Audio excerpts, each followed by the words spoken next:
Guys, good afternoon. আজকে আমি ইলিশ মাছ সর্ষে দিয়ে করব। ইলিশ মাছ ধুয়ে লবণ হলুদ মাখছি। আজকে আমি কাঁচা করব, এটা ভাজবো না। আজকে আমি বাটা সর্ষা দিয়ে করব না, এই প্যাকেট সর্ষা এটা দিয়েই করব।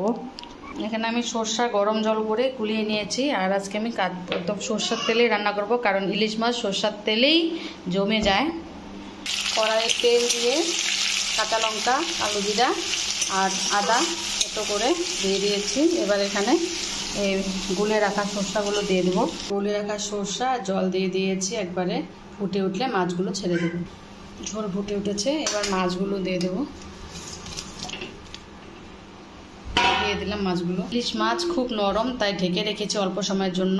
সর্ষে ইলিশ রেডি হয়ে গেছে। আমি উপর দিয়ে 3-4টে কাঁচা লঙ্কা চিড়ে দিয়ে